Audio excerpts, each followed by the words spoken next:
សបិនក៏សបិនឃើញក៏ឃើញស្រស់ហ្មង 4K តែម្ដងប៉ុន្តែក៏ស្ដាយដែរឃើញហើយក៏សន្លប់បាត់អ្នកណាមិនភ័យបើមុខស្លីភ្នែកវិញឡើងធំលឿនស្ទើរតែរស់ចេញមកក្រៅទៅហើយ ខ្ញុំចាប់ផ្ដើមពិធីហើយណាបំរាមហាមចេញក្រៅខ្សែសីមាឲ្យសោះបើរឿងក្បាលចេញទៀតសក់អ្នកណាក្បាលអ្នកនឹងហើយណាហេ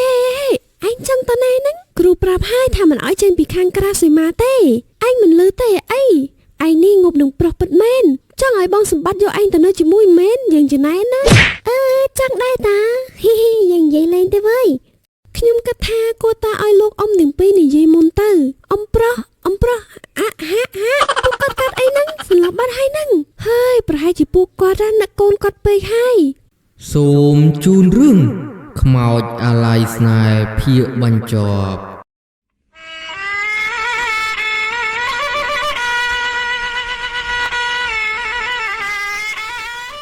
មួយរយៈក្រោយមករឿងរបស់នាយឆ្លូញក៏បានស្ងប់ស្ងាត់ចំណែកចន្ទ្រានាងក៏បានចេញមកស្រូបយកខ្យល់អាកាសដើម្បីឲ្យអារម្មណ៍នាងបានធូរស្បើយទីនេះពិតជាមានខ្យល់អាកាសបរិសុទ្ធពិតមែនបានមកអញ្ចឹងពិតជាស្រស់ស្រាយខ្លាំងណាស់ហើយស្ដាយណាស់បើបានមកជាមួយមនុស្សដែលខ្លួនស្រឡាញ់មិនដឹងល្អយ៉ាងណាទេ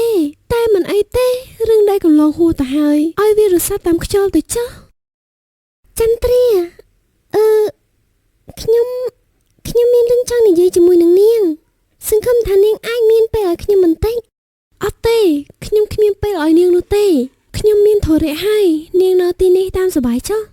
ចុះបើជារឿងរបស់បងសម្បត្តិខ្ញុំរើសមកនិយាយជាមួយនឹងនាងព្រោះខ្ញុំគិតថានាងប្រហែលនឹងជួបដូចជាខ្ញុំហើយមើលទៅក៏បានខ្ញុំយល់មកថានេះគឺជារឿងរបស់បងសម្បត្តិទេបើរឿងផ្សេងខ្ញុំខ្ពើមនិយាយជាមួយនឹងនាងណាពួកគេទាំងពីរនាក់ក៏បាននិយាយរឿងដែលពួកគេបានជួបប្រទះជាមួយនឹងខ្មោចនាយសម្បត្តិទៅវិញទៅមក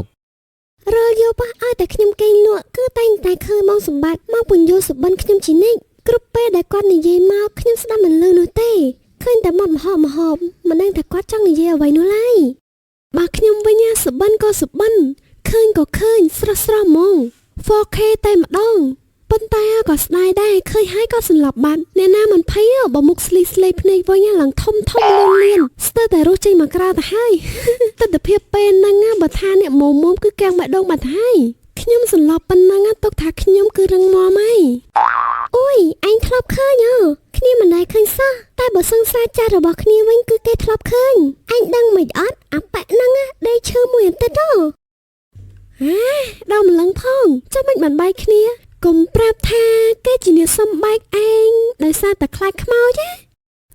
មែនហើយឯងក៏ទីត្រូវទៀតយើងមិនស្ដាយក្រោយទេតែក៏អរគុណបងសម្បត្តិដែរព្រោះនេះហ្នឹងបាយពីយើងទៅបាន3ថ្ងៃគេផុសរូបសង្សារថ្មីគេដាក់ថា anniversary 1ឆ្នាំហើយឃើញហើយឡើងហួសចិត្តហ្មងមានសង្សារហើយមកតាកតងឯងទៀតខ្មោចបងសម្បត្តិឡងអញ្ចឹងឲ្យសុំមុខហើយបើអាចឲ្យចង់ឲ្យឡង4-10ដងទៀតតាឲ្យជ្រុះសក់ឲ្យអស់ហ្មងទៅ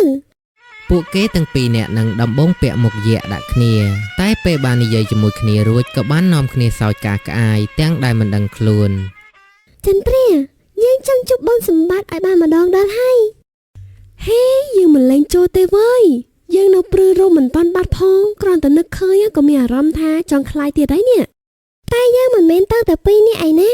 ហៅគ្រូខ្មោចទៅដែរទៅហើយហៅប៉ាម៉ាក់គាត់ទៅផងយើងពិតជាចង់ដឹងណាស់ថាយប់ឡើងគាត់និយាយស្អីនៅក្នុងសម្បត្តិយើងតែដូចជាមិនកើតទេគ្នាខ្លាចណាឯងទៅខ្លាចធ្វើអីមានយើងនៅនឹងហើយហ្នឹងឯងជឿទៅលើយើងទៅយើងមិនជិះខ្លាចខ្មោចទេហើយចុះឯងមិនចង់ដឹងទេថាមិនបានគាត់មិនទៅចាប់ជាអញ្ចឹងឯងចង់ឲ្យគាត់នៅតែតអញ្ចឹងរហូតមែនមែនតាអញ្ចឹងសម្រាប់តាមឯងទៅចុះរឿងគ្រូខ្មោចចាំសួរអ្នកនៅក្នុងភូមិរបស់យើងទៅរកគ្រូណាដែលខ្លាំងវើយពួកគេក៏បានសម្រេចចិត្តហៅគ្រូដើម្បីមកអន្ទងប្រលឹងរបស់នាយសម្បត្តិដើម្បីនិយាយគ្នាឲ្យដឹងសខ្មៅ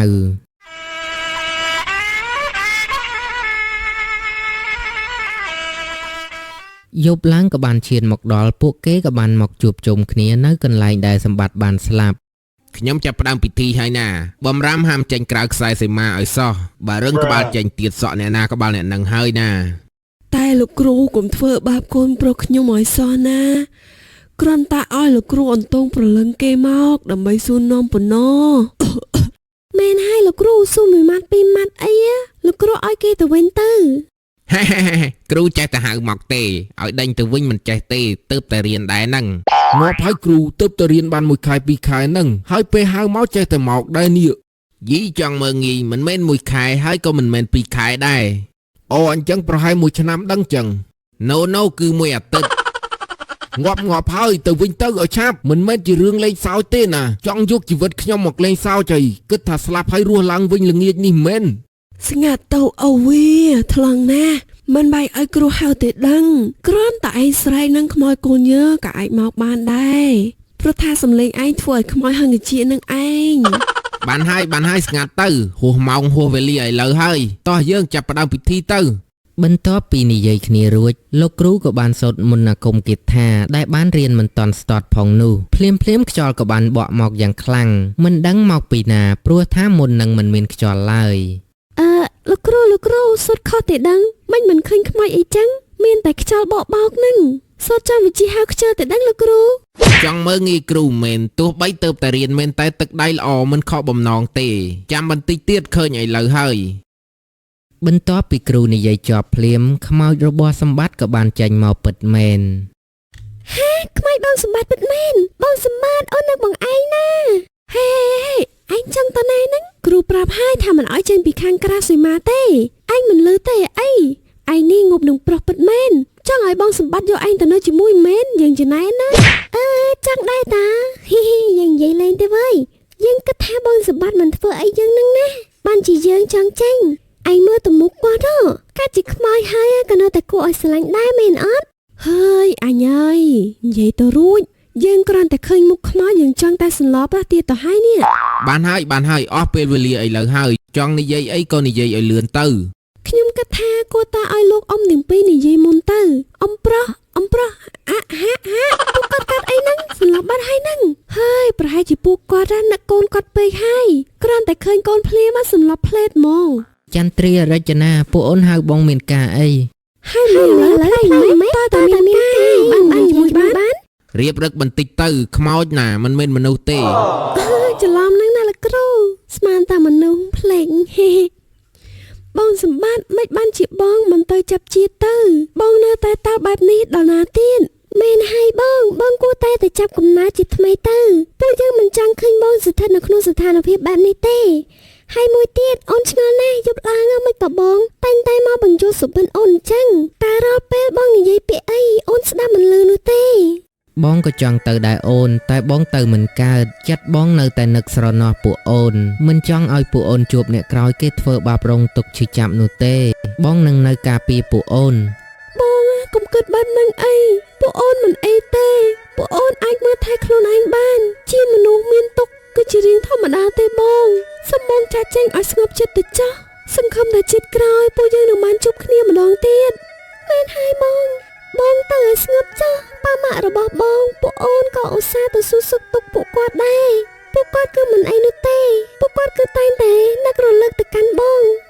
បងឃើញពួកអូនចេះយោគយល់គ្នាអញ្ចឹងបងសប្បាយចិត្តណាស់ពុកម៉ែកូនស្ដាយណាស់កាលកូននៅរស់មិនបានមើលថែលោកទាំងពីរឲ្យបានដិតដល់ពេលដែលចាក់ចេញទៅមានតែពាក្យថាកូនជាកូនអកតញ្ញូ